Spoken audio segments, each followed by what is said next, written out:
All right, everyone, welcome back into another NFL DFS video. Going to be getting into the final regular season main slate preview. I'm actually pretty excited for this one. If you guys have been following me for quite some time, you know that basically the most profitable weeks are typically throughout the preseason and then also at the end of the season, specifically this last week of the regular season, because, well, we're going to be targeting a lot of the players that are preseason studs for us. So us having done the work in the preseason, we're going to have an advantage over a lot of other people that weren't paying attention throughout the preseason. Now, the toughest part about a slate like this is figuring out the playing time, figuring out which teams are going to be sitting their starters and just how much the starters will end up playing. As I'm recording this video, we really won't have a perfect sense of that. We're going to make some educated decisions based off of some playoff seeding matchups and whatnot. But overall, I think we are going to get some pretty good value. Typically, the tough part is having too much value on the slate and trying to figure out where to pay up for some plays. So fun slate to break down. Hopefully this ends up being another good week here, guys. Let's go ahead and get into it. So I went ahead and asked Grok what are the teams that are playing for something heading into the final round of this season here, I should say. And I went with the main slate here. So playoff teams are actually playing for something. So the Jaguars, okay, so they're trying to clinch the AFC South title with a win and a Texans loss or tie. Okay, so either way. So we do know that the Texans are also playing for something as well. So those two teams are going to be a little bit more appealing because they're going to be playing for something. We like that, a little bit of a narrative there. So that's good. We're going to like some of those plays there. The Broncos can clinch the first round bye there with a win or with the Patriots loss and a Jaguars loss. Now that game being later on in the day, I don't think that's necessarily going to change anything, but just be on the lookout for some news there. New England versus Miami. Again, they could potentially get the number one seed. I think they're going to be trying to play for that still. And then we had the Bills maybe playing for playoff improvement with their seeding, but I don't know if they're going to play their starters. I kind of think they might sit them because they're just making the playoffs. They don't even have a indication of which team they're actually going to be facing, like if they're trying to get a good matchup or not. So I'm kind of leaning towards them more sitting their starters, and they could still get a win going against the Jets even if they sit their starters. So that's kind of what we're looking at there right now. Again, probably looking at the Jaguars and Texans the most. And so let's go ahead and start this slate off with looking at the quarterbacks. Again, guys, we're going to have a lot of salary savings here. And so we can afford to pay up for a quarterback. And I think the quarterback that would feel most comfortable paying up for is going to be Dak going against the Giants. He draws a great matchup. He could easily go off in this spot. And really, I think we could get away with stacking him with CeeDee Lamb. And also, we could get away with stacking him with George Pickens, probably both of them. We're actually getting a decent tight end value here, I think. I'm kind of assuming that Jake Ferguson's just not going to end up playing in this game. They might try to go with a little bit of a younger player in Span Ford, who ended up playing 81% of the snaps in the second half last week. And so that could end up being a sneaky little stack. Now, he doesn't draw a great matchup there against the Giants. A little bit of a concern there. And then for what it's worth, guys, the tough part that I have about Dak as a play is I'm actually kind of expecting Javonte Williams to end up sitting in this game. And then I do think Malik Davis becomes really one of the best plays on the slate. Priced at 5.3 in just a phenomenal matchup. He has looked good when he's gotten the opportunities thus far this year. We saw it last week, guys, 20 carries, 100 yards. I mean, just really a very good game for him, and I would kind of expect him to have another good game. Maybe a little bit of a decision between him or Dak, and I think we could still play either Pickens or Lamb in a lineup there with Davis. So that's kind of the route I'm going there. Looking at some of the other quarterback plays that we can be on. Again, like Drake May, maybe, appealing in the game that someone matters for them. I think we could get there. Trevor Lawrence, good matchup there against the Titans. I do like him. But I think we'd rather just go down for some salary savings. Like, to me, guys, Jackson Dart in a very good matchup there against the Dallas Cowboys. To me, that's very appealing. He did have that dud in there against Minnesota. Minnesota is a great defense. He's going against the Dallas Cowboys, who are a terrible defense. And the nice thing about Dart is we literally don't have to run it back with anyone. We don't have to put Wendell Robinson in a lineup. We don't have to run it back with one of his tight ends. You can play him solo. And I think that's actually pretty appealing on this slate, where we're going to be grabbing plays from all over, all sorts of places due to the value that we're going to get. And then there is one other quarterback play that I do want to mention right now, guys. Again, I'm probably going to keep it a little bit tighter in regards to who I'm looking at. I think Tyler Shuck. He has just looked so good thus far this year. And I ended up putting a tweet out there where throughout the whole year, I was basically saying Tyler Shuck was Bo Nix this year, like just with the way he looked. But I think as the season has progressed, guys, he has become really Drake May, where he continues to look impressive. Like, a lot of Bo Nix production, especially last year, was ad-lib plays, kind of weird plays, maybe a little bit inaccurate. But the way that Tyler Shuck has been able to build upon this literally has reminded me of Drake May. Now, I'm not going to say Tyler Shuck's going to win the MVP next year or anything like that, but my goodness, has he looked good. And if he continues to play that well, he's going to be at too cheap of a price tag there. And he's someone that I actually think we could end up stacking as well. With Kevin Austin, who is just clearly too cheap here, guys, ended up getting 5 targets, a pretty solid game. This was with Mason Tipton sitting, but I also think he's kind of due to get those snaps once again. Ended up playing 81% of the snaps. Was pretty good there. You could easily just play Tyler Shuck with Chris Olave as well. I actually kind of think Chris Olave is going to be one of the more simple pay-up plays on this slate. Not a terrible matchup there against Atlanta. We just saw Puka Nacua go off in that matchup against Atlanta, and I know what you guys are saying. He didn't really go off. I mean, he did. He did. He had that catch on the sidelines that I must say, probably one of the more tilting moments that I've had this year in 2025 was this catch not counting. Not only did that cost me a fantasy football championship, but if that game had went to OT, I take home a best ball contest as well, which would have been a pretty significant payout. Like I would have been likely to. The game needed to go into OT. I need a little bit of production out of Bijan Robinson, a little bit more. But this has been a catch, guys. 70% of the year. It wasn't until really the Isaiah Likely touchdown where they started to randomly flip how they were calling plays, which is the annoying part. If this catch had happened at the start of the season, it's 100% a catch. That's what's annoying. And it's not like the bobble. It's not like he lost control of the play. It's not like he lost control of the football. He maintains the catch. I think that's the distinction that the NFL makes. Does the player maintain the catch? Because you can watch and clearly see when a player is bobbling the football out of the end zone or when he actually continues to have control of the football. Okay. And I think the rules that should apply here are the same that should apply for a player entering the end zone. Okay. Like a player can cross the goal line and then fumble it out of the end zone and it's still going to be a touchdown. Whereas a player has to maintain perfect control heading to the ground like that, even though he clearly establishes the catch in play. And then when he hits down, the ball slightly pops out. That's just stupid. I'm a little bit tilted there. Okay. But the point is, Puka did have a big game. A few plays that were called back, kind of speculative bad calls there, I would say as well. The point is, the matchup against Atlanta continues to be a matchup that we do want to be targeting. And so Chris Olave, who has been going off over the last several weeks, I kind of expect him to do that again. And Tyler Shuck has just been forcing him the football as he should be. And then on top of that, guys, Juwan Johnson is also going to be very appealing as well as a tight end play. I just don't know if we're going to have to get to him, honestly. Now, he does draw a little bit more of a difficult matchup. I just don't think we have to get to him because we're going to get some other tight end plays. The issue that I have with those two plays specifically, Shuck and Olave together, is Audric Estime is actually looking like a great play. And I am kind of kicking myself for this, guys. At the start of the week, I was telling you guys to be on Taysom Hill. He was clearly mispriced tight end play.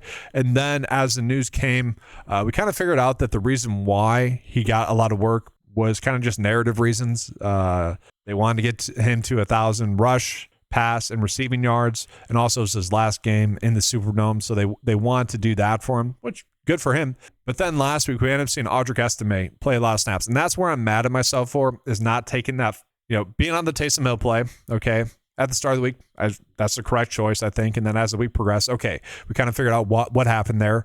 And then the second thought after that should have been, all right, are we actually looking at Audric Estime this week then? Yep. So that's kind of on me, guys. He ended up having a pretty big week. And I think he's going to be one of the better running back plays on the slate. Ended up playing in 79% of the snaps. Looked good. Busted a big play at the end of the game. So, take his production slightly with a grain of salt there, but still productive there. And he is someone that can get involved in the receiving game. So I do think we want to be looking at him as a play. Clearly too cheap there as well. And so let's go ahead and finish off with some other running back plays that we are going to be looking at here on this slate.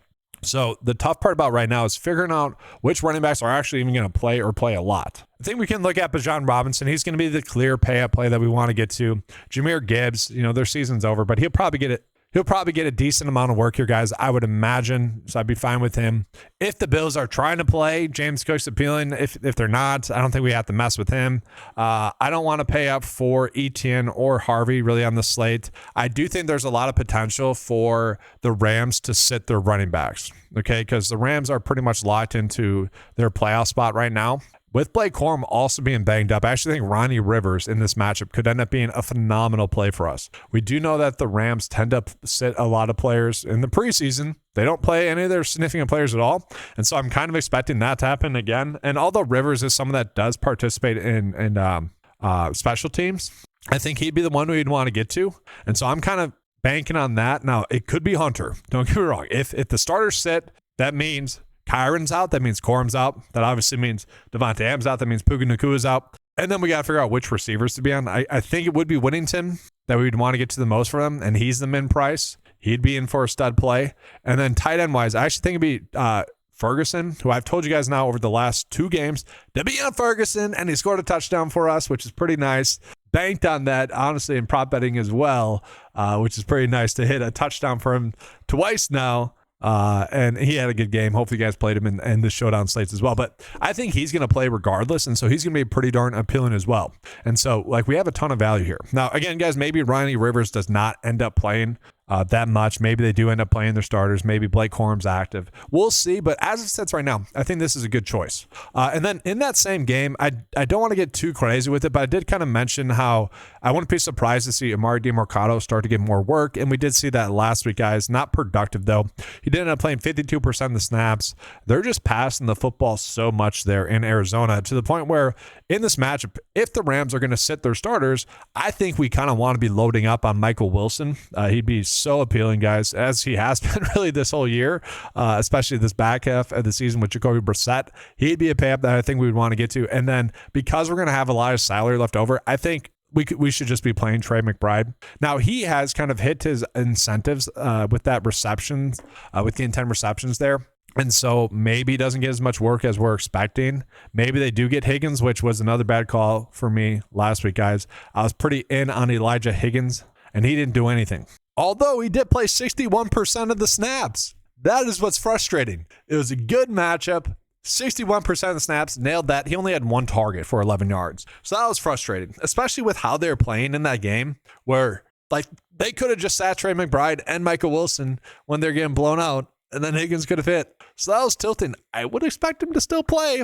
If Trey McBride, for whatever reason, does sit, though, that's another elite value for us. So just be on the lookout for that, guys. Again, that's what this week is just following the news and being ready to make those plays when they pop up. And then one other running back spot that I want to talk about as well, guys, is going to be running back for the Green Bay Packers. It's actually going to be Chris Brooks. So the Packers are extremely banged up, guys. I think they're the most banged up team in the league.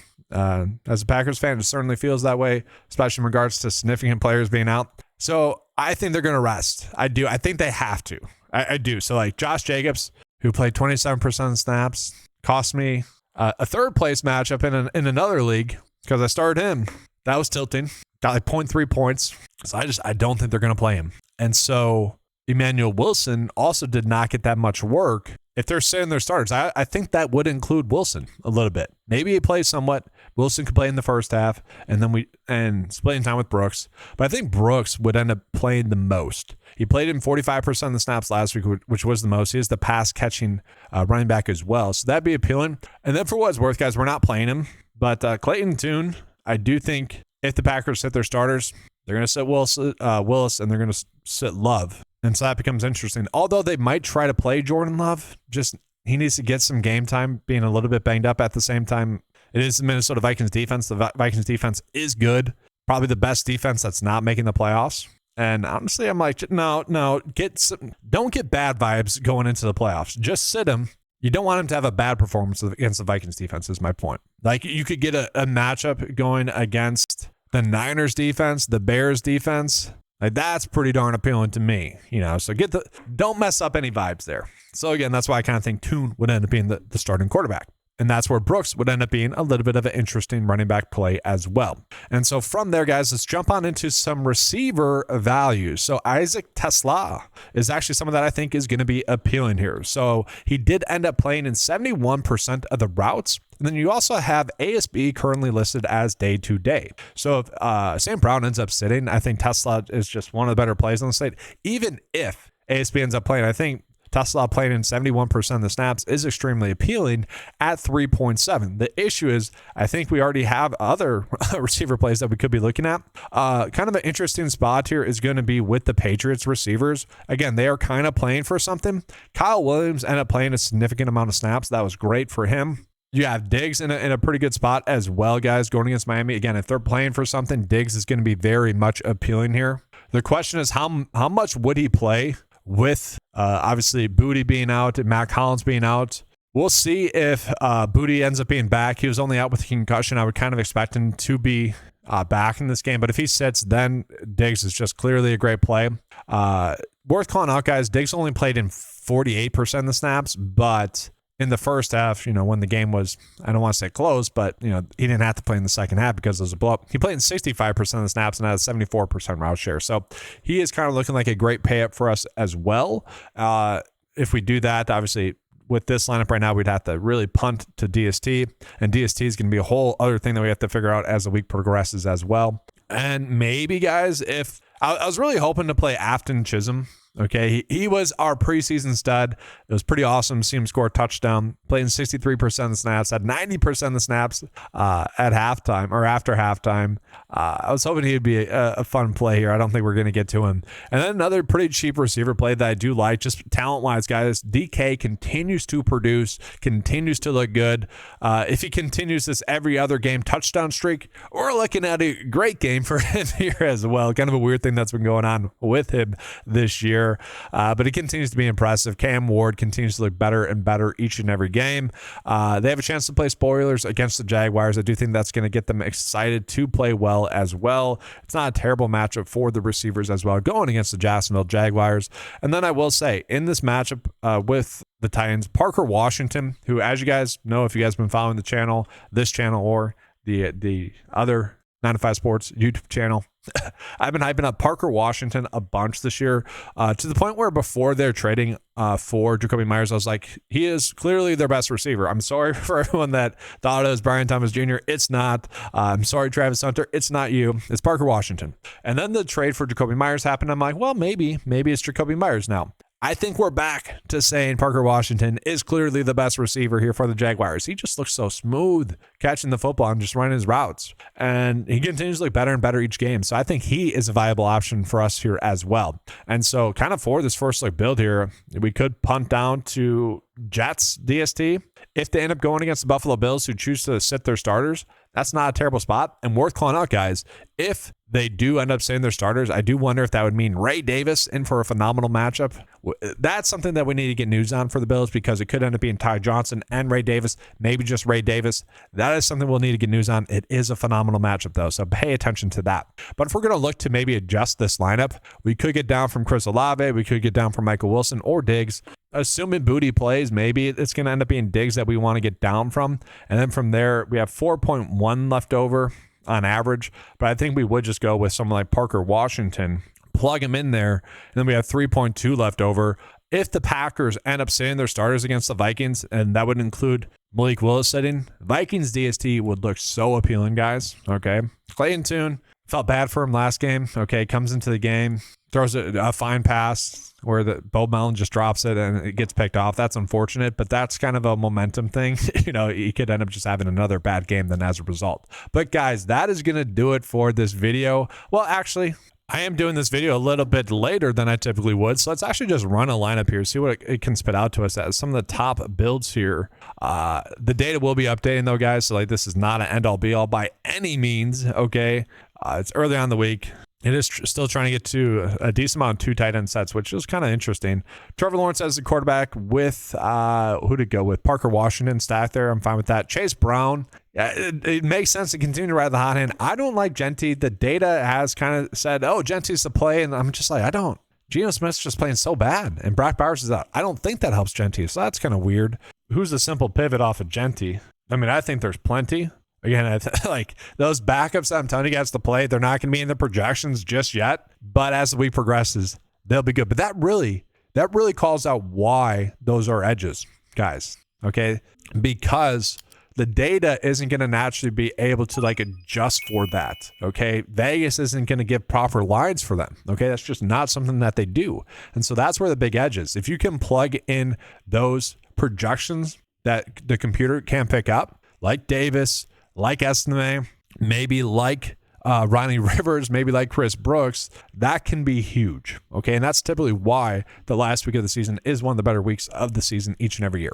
All right, guys, that's going to do it though, guys. Thanks for watching. Good luck. Leave a like on the video, subscribe to the channel, and as always, guys, let's keep cashing.